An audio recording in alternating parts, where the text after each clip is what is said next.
जैसे यहाँ बैठे बैठे हम जानना चाहें आज किसी के भी बारे में, तो हम जान सकते हैं कि इस आदमी की क्या हालत है। शुरू शुरू में जब लंदन में कार्य शुरू किया था तो बड़ी मुश्किल हुई, हमें बहुत मुश्किलें हुई। उसमें से एक महाशय जब पार हुए तो उन्होंने कहा, आप कहती हैं कि यहीं बैठे बैठे परमात्मा का टेलीकम्युनिकेशन है और सारा ईथर जो है वो एनलाइटेंड है, तो क्या हम जान सकते हैं कोई सी भी बात? हमने कहा। कहले मेरे पिताजी ने मुझे बहुत दिन से चिट्ठी नहीं लिखी, ना ही उनका कोई टेलीफोन आया, क्या बात है? मैंने कहा ऐसे हाथ करके देखो।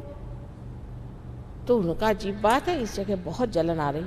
मैंने कहा ये सारे चक्र पिता के हैं, ये सारे, और ये उंगली जो है विशुद्धि की है, तो हो सकता है अंग्रेजी में। मैंने कहा he must be down with very bad bronchitis, you better telephone. तो उन्होंने टेलीफोन उठाया, स्कॉटलैंड में उनके पिताजी थे, तो उनकी माँ टेलीफोन पे आई। वो कहा कि पिताजी कैसे हैं? कह रहे he is down with very bad bronchitis. जो मैंने शब्द कहा, जो मैंने वाक्य कहा, उसी तरह का है, बिल्कुल वही उन्होंने कहा। तो ये अवाक रह गए कि माँ यहाँ बैठे बैठे हमने कैसे जाना? मैंने कहा भाई तुम नहीं जाना, मैंने तो नहीं जाना। कह ले फिर इसका इलाज? मैंने कहा इसका इलाज हम तुम्हें बताते हैं, इसके बंधन बताते हैं कैसे, थोड़े मंत्र बोलो अभी ठीक हो जाएंगे।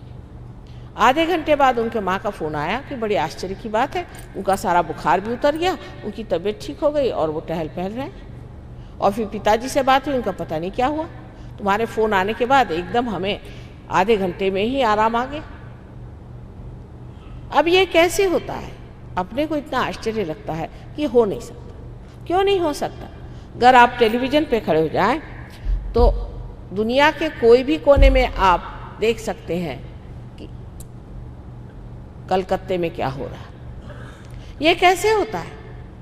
अगर किसी देहाती आदमी से जाके बताओ कि भाई देखो ये टेलीविज़न, ये जो डब्बा है, इसमें आप दुनिया की सब तरह की चीज़ें देख सकते हो, वो कहेगा रहने दीजिए, ऐसे बहुत आए थे आपके जैसे जादूगर लोग, ऐसे कहीं हो सकता है? तो एक डब्बा है, क्या बेकार बातें सिखा रहे हो?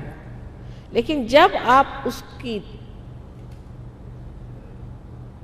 चोटी पकड़ के और उसका कनेक्शन आप लगा देते हैं तो वो देखने लगता है कि अरे ये तो डब्बा जैसे लग रहा था प्लास्टिक का, इसमें से ये कहाँ से आने लग गया। सो क्या हो गया कि हमारे चारों तरफ फैला हुआ जो ईथर है वो इसको पकड़ लेता है, और अगर आप उसको पकड़ लें आपके रेडियो से या आपके टेलीविज़न से, तो आप उसमें बहने वाली ये सारी चीज़ें प्राप्त कर सकते हैं। उसी प्रकार यही ईथर, जिस तरह से मैंने कल बताया आपसे कि आप एक छोटी सी मोमबत्ती की लौ को भी एनलाइटन कर सकते हैं, ये ईथर एनलाइटन हो जाता है।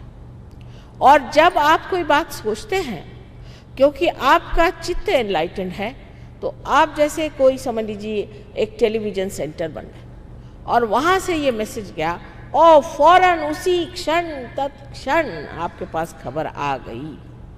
क्या हुआ? तत्क्षण।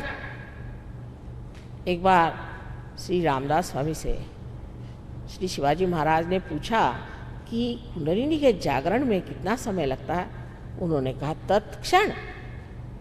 तत्क्षण एक कार्य होता है, पर किसी किसी में समय लग जाता है। उसका कारण ये कि उनका कुछ ढीला मामला है या कोई ज़्यादा ही कसा हुआ मामला है।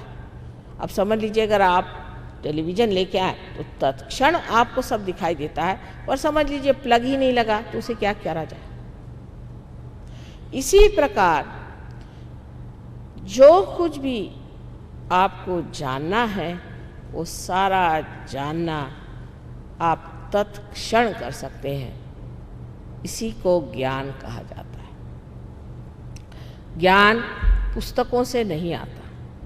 जो पुस्तकों में है वो सिर्फ बाह्य का ज्ञान है। जैसे पेड़ का ज्ञान हो उस तरह से ये बाह्य का ज्ञान है, लेकिन मूल का ज्ञान जो है वो आपको सिर्फ ऊर्ध्व गति से पार होने के बाद ही जाना जा सकता है।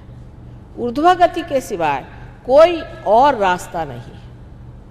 कुंडलिनी जब तक आप उठ करके और आपके ब्रह्मरंध्र को नहीं छेदेगी तब तक आप उस ईथर से या उस सूक्ष्म से जो 5 महातत्वों में बसा हुआ है उसमें प्रवेश नहीं कर सकते।